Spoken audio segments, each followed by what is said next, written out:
G'day everyone, and if you're an Australian, it's a big day in iRacing. So dust off your Jack Daniels racing bucket caps and get ready to have a look at the new V8 Supercar, long-awaited V8 Supercar. And this one's the Mustang, obviously. The Holden Commodore's been released as well. I'm basically in the Mustang because I bought the Falcon not that long ago, and I got the Mustang for free. I will be buying the Commodore as well because I think it's important that, given for the Australian region, which has been crying out for iRacing to pay it some attention for quite a long time, it's important now that they've actually done so to make sure the numbers make sense for them. So I'm going to be going out and buying the Holden as well, and hopefully all these guys who've been crowing for an updated supercar go out and do the same, because it's important. They're going to look at their numbers at the end of the day in terms of how much money they've made out of it. They are a business, and hopefully it justifies further investment in this area. So what is there to say about this particular car? Well, it's got the new V7 tyre model, which is something that I've really been looking forward to on this car. I've been a big fan of it so far on the TCR and the Formula 3 and the K&N stock car.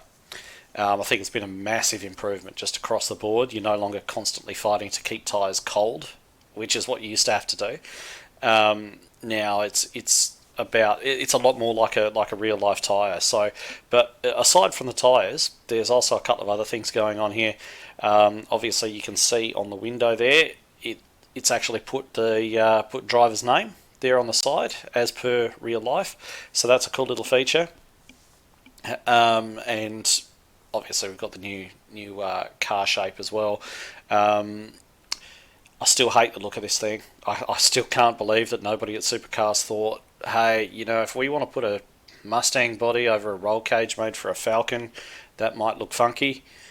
And I mean, the whole reason they've got a control roll cage is for parity, and they've completely screwed up the parity with these new cars in real life. Anyway, that's real life. This is iRacing. That stuff doesn't matter. But anyway, first thing to do, I suppose, is get out there and actually take it for a drive and see how it actually handles. The last V8 Supercar I hated. I absolutely hated the thing because it just had no feeling of weight to it. It really drove. I told a few of my mates this quite a few times that it handled like a bag blowing in the wind. It just did not feel. I mean, sure, the top level guys were able to really get some good times out of it, some realistic times out of it, similar times around Bathurst and so on to what the real life guys do. But if you give something the amount of horsepower and roughly the same amount of grip as the real thing, then guys who practice are going to be able to get to that level because the car's capable of it. But the feel of it was off as far as I was concerned. And no, I'm not a real life V8 Supercar driver. As you'll see on other videos, I've driven other stuff, but nothing to this level, nothing even close.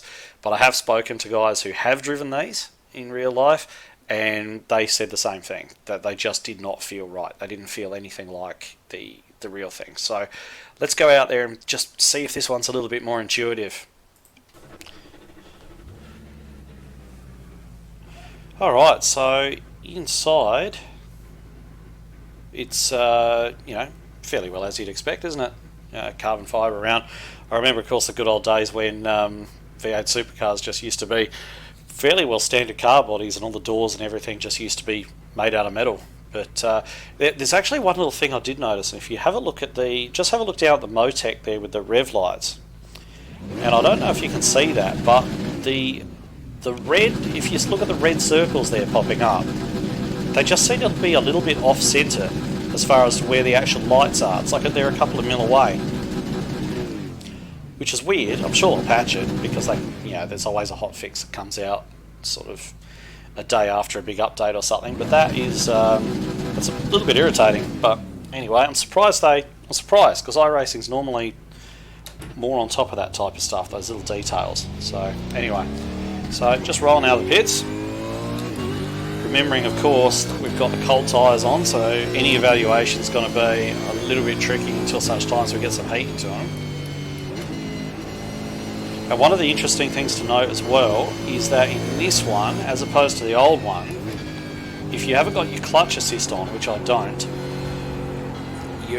or not clutch assist, but throttle blip, you have to blip the throttle yourself in order to change down, whereas on the old car you didn't. It was better to do it, but you didn't have to do it.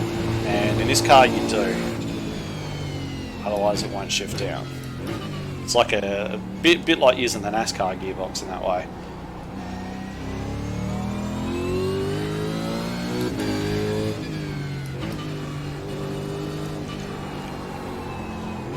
I've got to say, it already feels nicer to drive than the other one.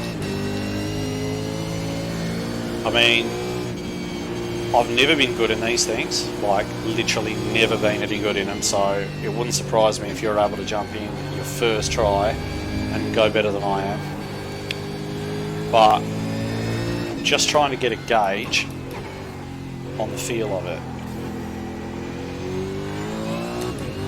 I sort of feel the tyres starting to come up in temp now. I've definitely got more grip than I had when I first came out of the pits. I'm still not really on it. So it's probably going to take me a couple of laps here to form any real opinion.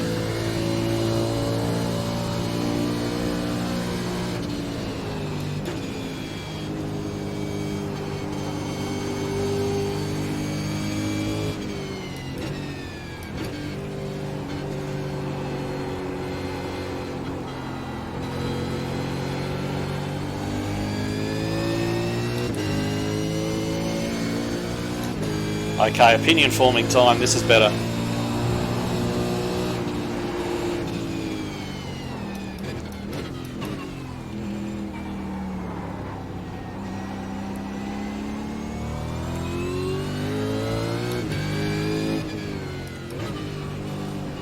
It still doesn't have the,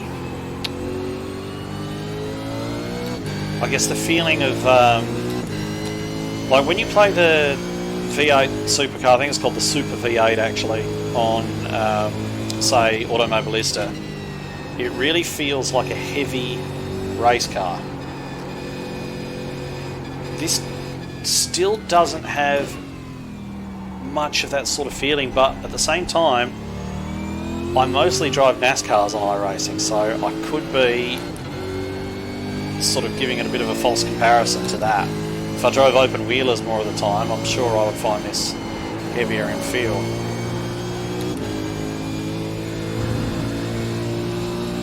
But definitely, you know, it's lost that bag blowing in the wind, if you'll excuse me using the same phrase twice. It's lost that feeling. It now feels like a car. As I make a complete cock up of that turn. What?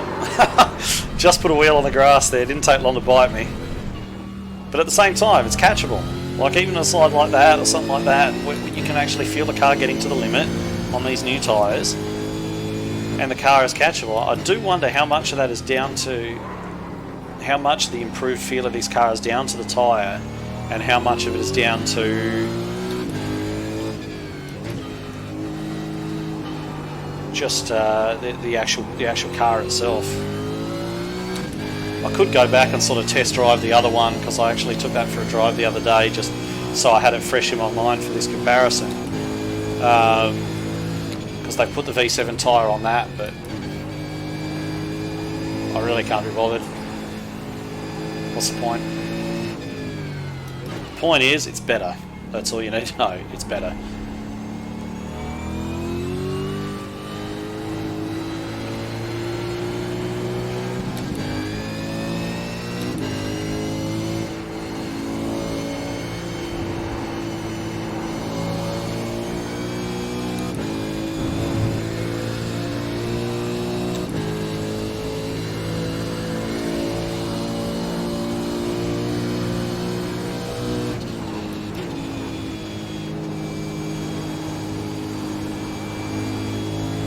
Now the tyres are definitely in. No excuses now, tyres are definitely up. It is understeering a bit, but I think that's probably just down to the baseline setups. They're always a little bit understeery.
Yep, I'm a fan.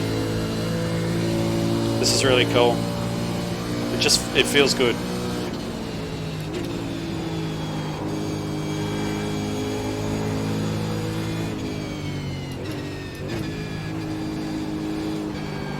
Sorry, I'm not saying much. I could just keep doing laps for a long time. I'm actually really enjoying myself. Yeah, there we go. It actually feels like a car. It's a V8 Supercar that actually feels like a car. Finally.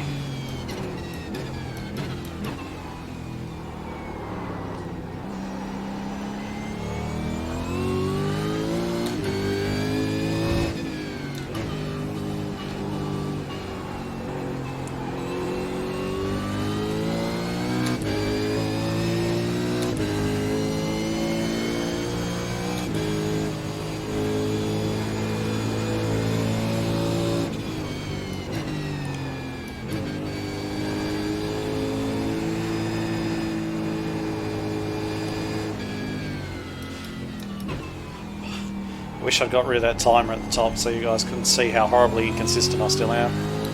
But anyway, might just roll it down in the pits. Of course, we still have to answer the question, you know, despite the car being really good, is it worth your money good? And we'll answer that in a minute.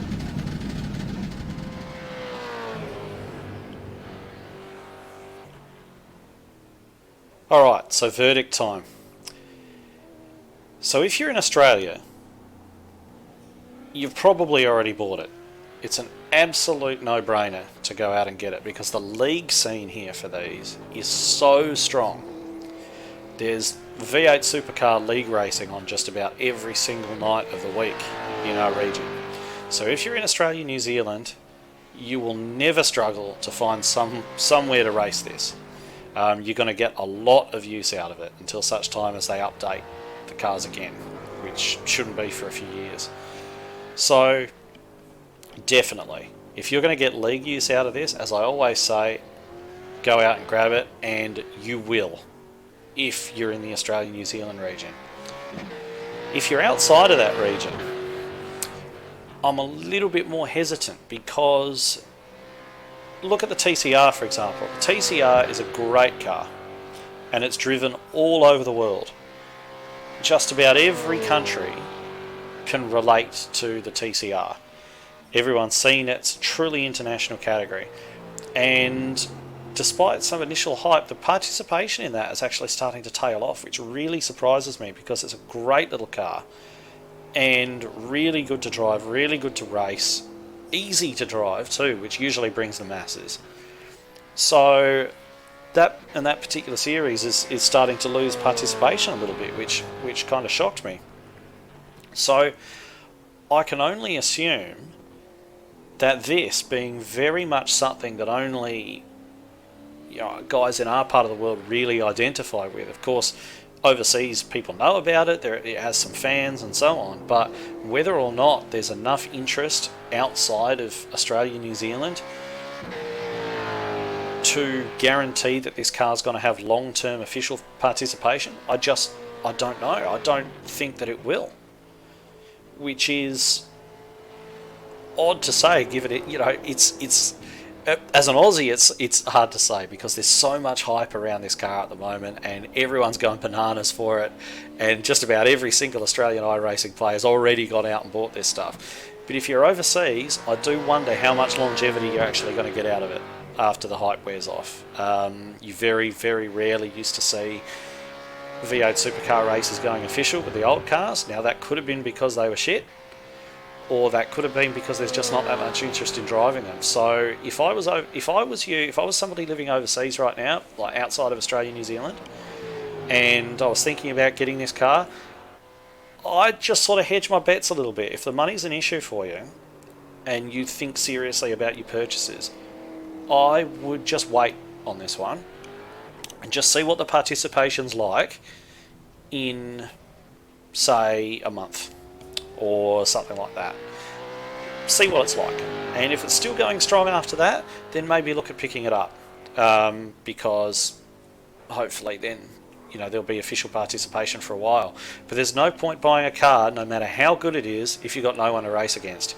And I'm a little bit concerned that for areas outside Australia and New Zealand, that may well be the case. But as I say, if you're an Aussie, happy days, get after it. So that's pretty much the review. That's pretty much the initial impressions and the verdict. So if you do have any further comment to add to that, please leave something below. I'd be interested to hear what you guys think of it, especially if you are someone who's from overseas, you're not maybe that familiar with this series, and you take the car for a drive, and I'd be interested to get your impressions on it. So let me know what you think. So that's it from me. Till next time, catch you later.